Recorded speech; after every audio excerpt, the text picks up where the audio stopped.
saya tidak mengenal itu, dan sekarang kita pertegas.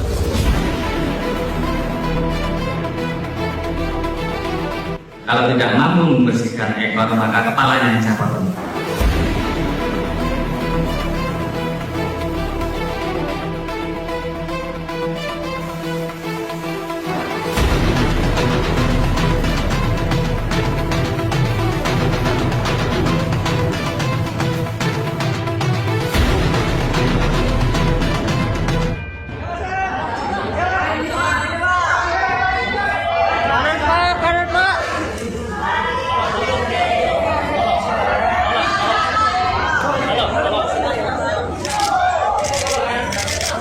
Mengagetkan, akun Twitter @agle_ben menyuitkan tentang kondisi Ferdy Sambo ketika sedang diperiksa. Katanya Ferdy Sambo mengamuk dan berteriak serta mengancam akan membongkar semua yang ia tahu jika ditetapkan sebagai tersangka. Di sisi lain, akun Twitter buronan Polri juga pernah menyuitkan tentang Ferdy Sambo yang merupakan bendahara mafia judi online, tetapi keterangan tersebut belum tentu kebenarannya. Sedangkan Baradae dalam pengakuannya, mengatakan bahwa tidak ada adegan tembak antara dirinya dengan Brigadir J, sehingga adegan baku tembak itu adalah rekayasa semata. Baradae juga berkata, bahwa banyak keterangan bohong yang ia ucapkan. Kasus kematian Brigadir J bisa saja menjadi bom waktu bagi Polri, semua kebusukan-kebusukan Yanak ada di dalamnya lambat laun akan terbongkar. Tentu saja, pengusutan kasus kematian Brigadir Nofriansyah Yosua Huta Barat alias Brigadir J makin menarik sorotan publik. Banyak spekulasi bahkan asumsi liar yang berkembang di tengah masyarakat tentang siapa dan apa sebenarnya motif pembunuhan tersebut. Terkait masalah ini, salah satu akun Twitter bernama @agle_ben bahkan membuat cuitan yang juga menarik perhatian banyak pihak. Ada beberapa cuitan yang diposting @agle_ben, mulai dari desakan kepada Presiden Jokowi untuk mengganti Kapolri hingga tentang kondisi Irjen Ferdy Sambo di Makobrimob. 10 menit YG lalu ada YG bilang ke aku bahwa Sambo mengamuk di sebuah ruangan, sambil berteriak, dia menebar ancaman untuk membuka semua YG dia tahu jika ditetapkan sebagai tersangka. Makanya dibawa ke Makobrimob. Apa benar ceritanya ini Pak Kapolri? Listio Sigit, cuitnya. Lalu pada cuitan terbarunya, @agle_ben menyinggung soal satuan tugas yang dikepalai oleh Irjen Ferdy Sambo. Begini cuitannya. Satgasus Polri YG dikepalai oleh Sambo ini adalah tim penebar teror. Dihuni oleh sekelompok polisi barbar. Tapi Kapolri terkesan membiarkan. Maka, untuk membersihkan institusi ini dari para bajingan berseragam, Presiden Jokowi harus ganti Kapolri Listio Sigit, tulisnya. Sementara itu, diketahui bahwa saat ini Irjen Ferdy Sambo telah ditahan di Makobrimob dan masih akan menjalani pemeriksaan oleh Komnas HAM. Di samping itu, Menko Polhukam Mahfud MD menyebut akan ada satu tersangka baru dalam kasus ini. Tim Sus bentukan Polri atas kasus ini juga telah menyampaikan bahwa pihaknya akan mengumumkan siapa tersangka selanjutnya yang dijadwalkan pada Rabu, 9 Agustus 2022 hari ini. Lebih lanjut, dalam pembunuhan berencana Brigadir Joshua mengarah ke Ferdy Sambo, Mabes Polri, mohon bersabar dulu. Dengan ditetapkan menjadi tersangka 2 ajudan Irjen Ferdy Sambo dan istrinya, Putri Chandrawati terkait pembunuhan berencana terhadap Brigadir Joshua. Kini dalam pelaku pembunuhan Brigadir Joshua sudah mulai terbongkar alias mengarah ke Irjen Ferdy Sambo. Belum lagi Irjen Ferdy Sambo saat ini sudah dilakukan penahanan perihal kasus pelanggaran kode etik. Perihal perkembangan kasus tersebut, Kabag Penum Polri, Kombes Nurul Azizah mengatakan agar semua pihak bersabar atas perkembangan penyidikan penyebab kematian Brigadir Joshua, termasuk dalam pelaku pembunuhan Brigadir Joshua. Kasus Brigadir Joshua. Mari kita terus bersabar dan Polri berkomitmen menangani kasus tersebut secara profesional, akuntabel, dan transparan, kata Kombes Nurul di Mabes Polri, Jakarta Selatan, Senin, 8 Agustus 2022.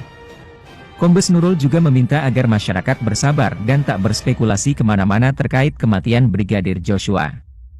Sebab, kata dia, pada saat penyelidikan dan penyidikan rampung dilakukan tim sus bentukan Kapolri, barulah kasus tersebut akan dibuka semuanya ke publik. Jadi kita harus bersabar dari pihak tim sus nanti akan menyampaikan semuanya, tegasnya. Sementara itu, IPW sebut Satgasus yang diketuai Ferdy Sambo sebagai geng mafia di tubuh Polri.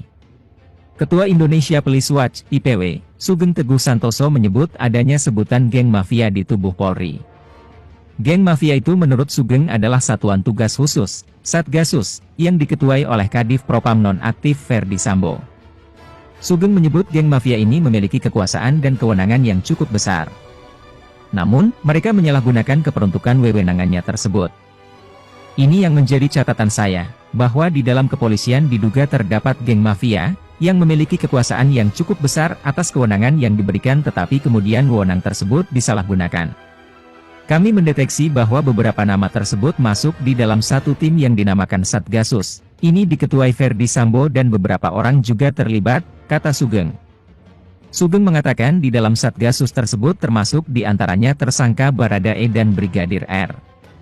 Sebelumnya, Inspektorat Khusus, Irsus, juga melakukan pemeriksaan terhadap 25 personel polisi terkait kematian Brigadir J. Menurut Sugeng, dari 25 personel Polri tersebut juga masih dimungkinkan masuk dalam Satgasus tersebut. Ada Baradae, Brigadir Riki bagian dari Satgasus, kemudian yang ditangkap dan ditahan dari 3 Polres Jakarta Selatan dan 1 dari Polda Metro Jaya juga dari Satgasus. Nah, harus diteliti 25 orang ini apakah kemudian juga dari Satgasus. Saya duga masih ada kelompok lain, jelasnya. Mengenai 25 personel Polri yang diperiksa oleh Irsus tersebut terkait pelanggaran kode etik dalam penanganan kasus Brigadir J. Bagi Sugeng, kasus ini telah menunjukkan adanya satu solidaritas ngawur. Jadi tindakan pelanggaran kode etik ini terstruktur, masif dan sistematis, katanya. Sugeng lantas menjelaskan lebih lanjut, letak sistematisnya terletak pada penghilangan sepaket barang bukti. Sementara itu, disebut terstruktur karena melibatkan Jenderal Bintang 2, sampai pada Tamtama. Adapun disebut bahwa kasus Brigadir J ini masif karena melibatkan berbagai kesatuan. Jadi saya melihat sepertinya ada geng ini, dalam tanda kutip geng kejahatan di institusi kepolisian, tegas Teguh.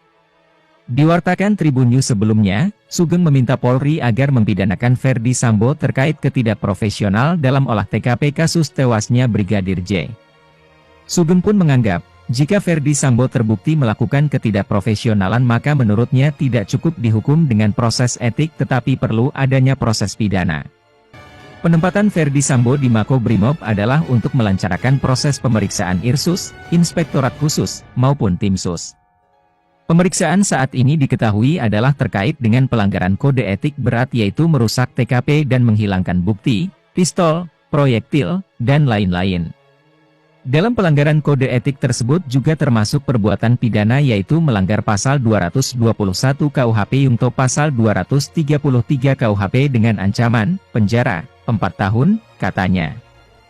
Selain itu, jika Ferdi Sambo juga terbukti untuk menyuruh orang lain untuk mengambil CCTV terkait kasus ini maka dapat dipidanakan dengan pasal berlapis. Bahwa bila terdapat juga perbuatan menyuruh mengambil CCTV yang bukan miliknya maka dapat juga dikenakan pasal 365 KUHP Yungto pasal 56. Ancamannya 6 tahun penjara, jelasnya. Lebih lanjut, Ferdi Sambo ditahan, Kapolri akan umumkan langsung tersangka baru penembakan Brigadir Yosua. Kapolri Jenderal Listio Sigit Prabowo akan mengumumkan perkembangan kasus penembakan Brigadir J alias Nofriansyah Yosua Huta Barat di rumah dinas mantan Kadif Propam Irjen Ferdi Sambo, beberapa waktu lalu. Irjen Ferdi Sambo sendiri telah ditahan di Rutan Makobrimob Kelapa II, Depok, Jawa Barat. Dia terbukti melakukan pelanggaran kode etik karena telah menghalang-halangi proses penyidikan yang dilakukan oleh tim penyidik. Kepala Badan Reserse Kriminal, Kabareskrim, Polri Komjen Agus Andrianto meminta publik menunggu dengan sabar terkait pengumuman tersangka baru tersebut. Tunggu pengumuman Pak Kapolri dan tim khusus, ujar Agus saat dikonfirmasi wartawan, Senin, 8 Agustus 2022. Kendati demikian, Agus enggan mengomentari lebih lanjut terkait siapa saja yang nantinya akan ditetapkan sebagai tersangka. Menurutnya, kasus tersebut akan segera terungkap. Insya Allah tuntas, singkatnya. Sebelumnya, tim khusus, Tim Sus, Polri langsung melakukan penahanan terhadap Baradae alias Richard Eliezer pasca ditetapkan sebagai tersangka kasus penembakan Brigadir J alias Nofriansyah Yosua Huta Barat. Adapun saat ini Baradae telah ditetapkan sebagai tersangka tewasnya Brigadir Yosua. Dia dijerat dengan pasal 338 Jo pasal 55 dan 56 KUHP. Terbaru, ajudan istri Irjen Pol Verdi Sambo, Putri Chandrawati, yakni Brigadir Riki Rizal juga ditetapkan tersangka pasal pembunuhan berencana oleh tim khusus Polri. Brigadir Riki diduga terlibat dalam kematian Brigadir J atau Brigadir Nofriansyah Yosua Huta Barat. Direktur Tindak Pidana Umum, Dirtipidum, Mabes Polri Brigjen Pol Andi Rian Jajadi mengatakan, adapun Brigadir Riki tak hanya ditangkap, melainkan sudah ditahan dan mendekam di Bareskrim Polri. Ditahan, bukan ditangkap lagi, ujar Andi saat dikonfirmasi wartawan, Senin, 8 Agustus 2022. Brigadir Riki dijerat dengan pasal 340 sub 338 Jo 55 dan 56 KUHP. Melihat pasal itu, RR terancam hukuman pidana 20 tahun penjara.